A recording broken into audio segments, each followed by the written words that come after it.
I beg to move that the County Assembly's Pension Scheme Bill, Senate Bills number 14 of 2024, be now read a second time. This is an important bill, Madam Speaker, and I'd like to appreciate what this Senate has done the last few weeks, especially with regards to our brothers and sisters that serve in our constituent assemblies in the counties.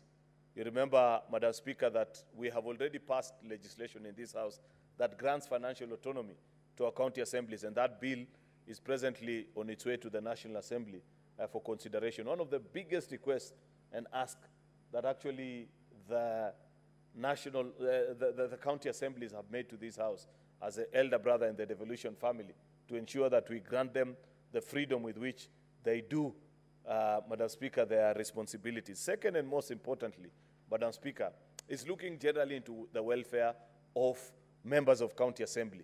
Madam Speaker, you know at the beginning of this term, the kind of conversation that we had about salaries of members of county assembly, where SRC, Salaries and Remuneration Commission, drastically reduce remuneration for members of our county assembly and put it at a figure that perhaps shocked the country, especially those that know what service in public offices, especially elected officials, have to go through. And it left many of our county assemblies, Madam Speaker, in very difficult financial situations. And you know, Madam Speaker, I don't know whether that has contributed to the many wrangles that we continue to see in our county assemblies with the executive. In fact, in my 3 terms of being a senator, Madam Speaker, I have never seen a time where there is extreme wrangles between county assemblies and the executive as this particular time, Madam Speaker. And there are many reasons. I don't know. I don't want to speculate. But I highly suspect that the fact that the welfare of members of county assembly, Madam Speaker, hasn't been sufficiently addressed since the onset of devolution, Madam Speaker, has a thing or two to do with it. You know, members of a county assembly look at those that serve in the first term, Madam Speaker. If you find that your predecessor MCA who served before you, when salaries were better and there were more consistent flow of money to our county governments, Madam Speaker, ever since they left office, are living in raw abject poverty, Madam Speaker, chances are, during your time of service, you'll also be planning, because every politician lives with the practical reality of knowing that one day there will be a former something. It may be at the next election, the next or the subsequent one, they may survive it, but one day, one time, they will cease holding the power and the influence of public office, Madam Speaker, and therefore they need to be assured of their future, especially knowing the very fact that in this country, once you have served as an elected official, it's extremely difficult for you to secure employment elsewhere. Very few people will trust you. If you appear before an interview panel and you say, oh, I was a member of parliament previously, chances are very high that they will actually reject your request for employment, Madam Speaker. Then this passes and holds true from MCA all the way to members of parliament. Therefore, Madam Speaker, it is not a waste of valuable legislative time to be processing this bill with regards to pension, actually, of our members of county assemblies, Madam Speaker. The principal object of this bill actually is to establish the county assemblies pension scheme, which is for all members of our county assemblies, and to provide for establishment of the scheme's board of trustees and provide for the scheme's management and administration.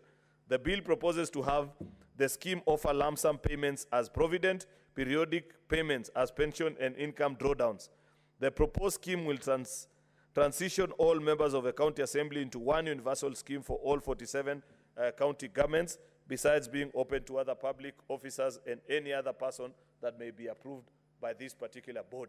Madam Speaker, eventually when the devolution committee return their verdict on this particular bill, because earlier on I asked Senator Abbas, who's the chairperson of this committee, and I've had opportunity to listen to County Assemblies Forum, Madam Speaker, who shared their views and input on this particular bill. It will actually be important to note what their contributions will have been, how they intend the bill to be improved, but this is a basis upon which we are beginning this conversation on the need to ensure that members of our county assemblies, just like we that serve in the national legislature, have some form of pension, Madam Speaker. And let it be known, because I know how the Kenyan media operates, I would not be shocked if tomorrow morning I wake up to a screaming headline and says, oh, Majority Leader moves a bill to give pension to members of a county assembly. Then people will begin the usual conversation that is most of the time misinformed in our public spaces, Madam Speaker. This is not about raiding the public coffers. It is about setting up a pension scheme that perhaps, and just like ours, Madam Speaker, will be contributory. We deducted monies actually during our time of service here in this house, Madam Speaker, and eventually when you retire and you get to the proper age, Madam Speaker, you earn pension depending on how much you've contributed over the years. And that's why the members that have served longer, Madam Speaker, enjoy more resources, because it is actually a contributory scheme and not a raid on the public coffers, Madam Speaker, as many would imagine. The establishment of this scheme is paramount, as it will provide financial security, Madam Speaker, for members of the county assembly upon retiring, and ensuring that they transition out of service with dignity and stability. I've explained, Madam Speaker, how we undermine devolution by having people serve in offices where they know that my only usefulness to this society is when I'm in office. And therefore, sometimes, even in their decision-making, the fact that you have no guaranteed security in the future, people tend to make decisions that are short-sighted because they have no absolute plan, but plan for the future. But if you are certain, Madam Speaker, that there is already a scheme set out for you, Madam Speaker, where in future, once you retire or once you exit, Madam Speaker, from that particular office, Madam Speaker, there is a decent salary that can keep you going. How many times do you meet former members of county assembly, Madam Speaker, who struggle even with basic things as basic as school fees and even food to eat, Madam Speaker? My phone is full of messages from people that I know from across the country who previously served as either councillors or members of a county assembly. They gave service to this country, Madam Speaker, but we haven't organized ourselves in a way that you equally enjoy pension once your days here are done or in public service. Without a pension scheme, members and staff of our county assemblies face challenges in meeting their needs, leading to financial vulnerability. Therefore, this bill actually establishes the county assembly pension scheme, which will cushion members of our county assemblies from financial strain post-retirement.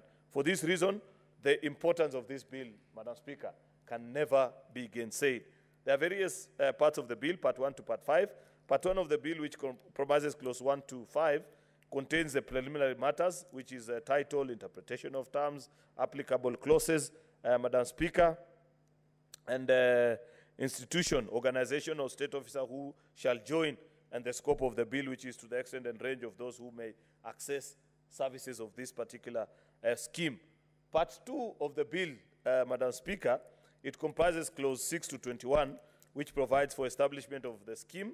It establishes the County Retirement Scheme Fund and its Board of Trustees, which provides the procedure for appointment of the trustees and the necessary qualifications. We don't want anybody, Madam Speaker, just any person that has the opportunity to arise and claim, Madam Speaker, that they should be allowed the chance to run these schemes. We need people that are qualified. So it provides that the trustees function and the powers and set the tenures to 3 years, renewable once, based on their performance, Madam Speaker. Part 3 of the bill, it comprises Clause 22 to 37, contains the provisions on the administration of the scheme and provide for the appointment of the fund managers and the custodian. It also sets out their function. The functions of the administrator, who is the CEO, are also set out. Further, the part provides for membership of the scheme without a sponsor, thus vesting of benefits and withdrawal from the retirement savings account and retirement from the service, among others. It sets out the prohibited payments from the scheme. the usual statutory requirements of any pension scheme for those that follow how pension schemes operate. Madam Speaker, this is nothing new.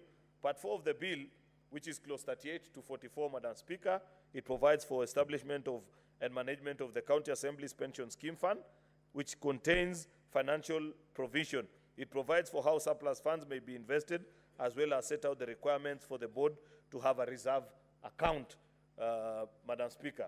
A basic provision to ensure that for whatever reason, when members call upon the opportunity to draw from these funds, Madam Speaker, they have something that secures their future. You know, it's important, Madam Speaker, to ensure that our members of County Assembly actually, just like the rest of all of us that work in one place or the other, have financial stability upon their retirement.